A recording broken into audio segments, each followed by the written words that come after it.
kami mag-assert ng kanyang human rights kung nandun na siya sa Netherlands? Hindi po tama yun. Kasi nga po, person's liberty na yan and possibly life is involved. So therefore, when a person's liberty is already at stake, it is actually now doctrine of self-help. He has to protect himself. Kasi the first rule of human being is what? Self-preservation. Self-preservation yan. Kasi kung magpadakip siya, dadalhin siya doon sa Netherlands, pareho na kami. Ngayon, mahihirapan kami pag-assert dito sa Pilipinas kasi ibang bansa na yun eh. Wala naman tayong Hague Invasion Act. At saka maski yung Hague Invasion Act? Oh, yun. Yung Hague Invasion Act, pareho yan sa Amerika. Yung Hague Invasion, kung mayroong tao na dadakpin, kung American ka or any American allies, no, dadakpin ng ICC or any foreign court, no, without respecting the US laws, pwede mag-organisa yung presidente at invade yung para to extract him. Meron silang batas. Wala naman tayo. At saka kung meron din tayo, ano bang kakayahan natin makipagyera doon sa Netherlands? So, siguro mga wakwak ipadala natin doon, no? Maski mga wakwak siguro dalhin natin doon. Yung mga Attorney, may sinasabi po si Attorney Topacio. ano? Ay, padala si Matibag doon. Ako, matitibag siya doon.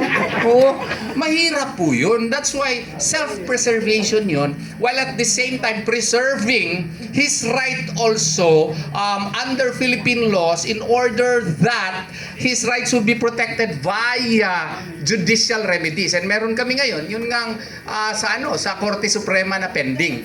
And I hope and pray really on bended knees that the Supreme Court would grant our prayers. Kasi nga po, individual liberty. What if mangyari ito sa inyo in the future? Mangyari sa inyo, merong foreign warrant. Maghahanap kayo ng mga kagaya ni Attorney Israelito Turion, Attorney Jimmy Bundok, Attorney Topacio, para dipinsahan ng mga karapatan ninyo. Kasi delikado ito, foreign warrant. Idiretso mo lang implementa as if it is a Philippine court-issued warrant. Kalukuhan talaga hindi nyo nakikita. What if mama nyo, papa nyo, may isyuhan ng foreign warrant? Diretso lang i-implementa, payag kayo? Bakit? Kailan ba tayo naging tuta ng ICC? Kailan ba tayo naging tuta ng mga dayuhan? We precisely enshrined the Bill of Rights in the 1987 Constitution in order to stop, no? In order to at least, no, prevent government excesses. Between the leviathan of a government power and the individual, the Bill of Rights is our shield. Leviathan is that monster with maraming mga ulo. That is the governmental power, which is now trained against Senator De La Rosa. What is its shield? Bill of Rights. And that is why we as lawyers have to invoke our Bill of Rights, because it is the only shield remaining to protect Senator Bato de la Rosa. Sige. Attorney. Alam mo, na-realize ko lang yung sinasabi mo, kailan tayo naging tuta ng ICC. Alam niyo, ang malungkot yan pag nangyari ito magkakatuta ang ICC rito kay Marcos. Parang nagkatuta ang ICC kay Pangulong Marcos. Yun ang malungkot dyan. Maidagdag ko lang po, very very short kasi maganda, very clear na po yung sinabi ni Attorney Torion. Pero tandaan po natin sa Revised Penal Code, merong Article 124 which is arbitrary detention, di ba? Ang arbitrary detention ay ang mga law enforcers halimbawa without legal ground, mga aresto, tama? Ibig po sabihin, the Revised Penal Code recognizes na nagkakamali din po ang mga law enforcer. Kaya nga may krimen ng arbitrary detention. Kaya po si Senator Bato ay umiiwas dito dahil a crime can be committed on him. So ibig sabihin, kapag tayo po ay umiwas, kahit pa public officer yan, umiwas tayo sa kanilang illegal act, hindi po pag-iwas sa batas yun. pagtataguyod po ng batas yun. Ganun lang po. Attorney, kanina po nabanggit ni Attorney Torion, ilang ulit po sinabi niya, wala pong hindi tayo tuta, Hindi tayo tuta at walang Pilipinong naging tuta. Sa totoo lang, talagang hindi po tayo tuta. Pero marami po ngayong aso. Sa totoo lang, natatala po, daming kumakahol. Wala na, maraming buto. Maraming buto. And, buto, ayun na lang. Bumalik po tayo sa para po magkaroon tayo ng po tayo ng historical perspective. Ongoing naman lagi yung tension between the executive and the judiciary.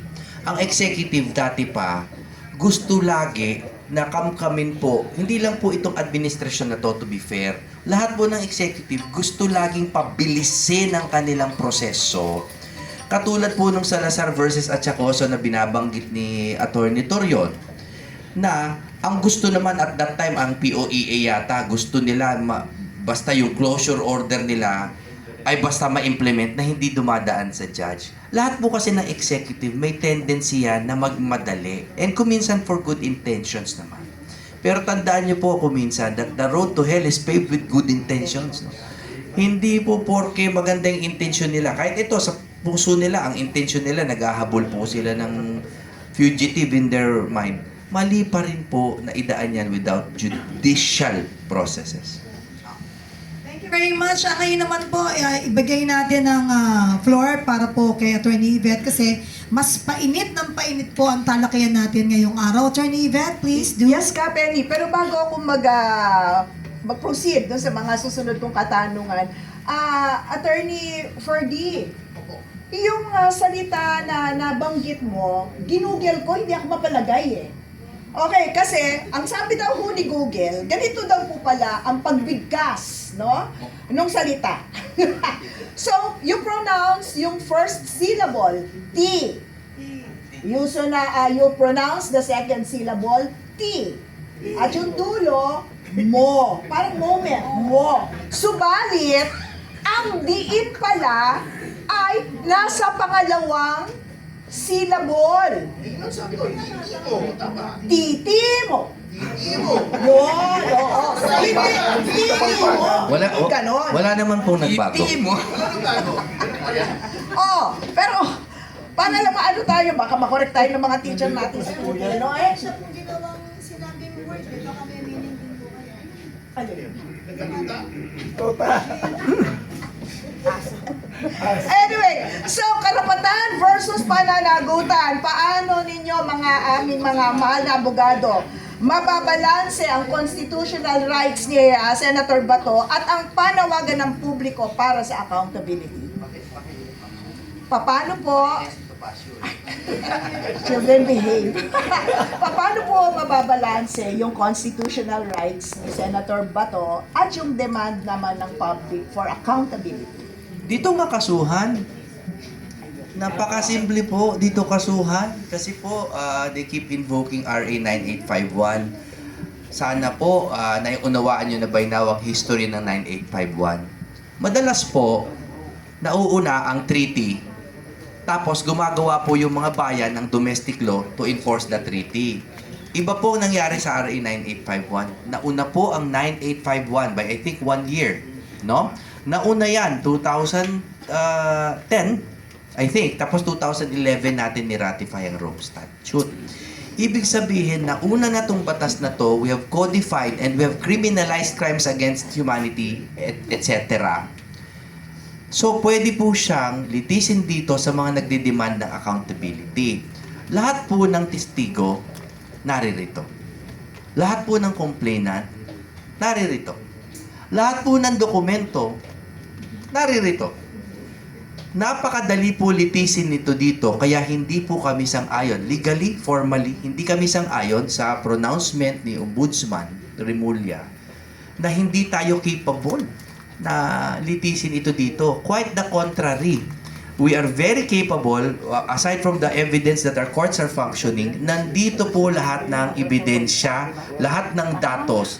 Samantalang, yun nangyari kay Pangulong Duterte, nung doon nilites, it proved to be difficult dahil pa isa-isang testigo lang ang mapapadala mo doon because of economic and pragmatic reasons. Ang dokumento, papa-apostil mo pa, papa-recognize mo pa doon at kung ano-ano pa. No? So ano po nangyari sa trial ni Rodrigo Duterte? News articles, YouTube, no? At mga kung ano-ano pang napakahina at wala pong value. No? So, to answer your question very succinctly, Attorney Contacto, accountability can definitely be extracted here in the Philippines by simply filing a case against our clients. In fact, we look forward to it to prove the innocence of our client. Well said, Panyero. And dito naman ho sa mga pamilya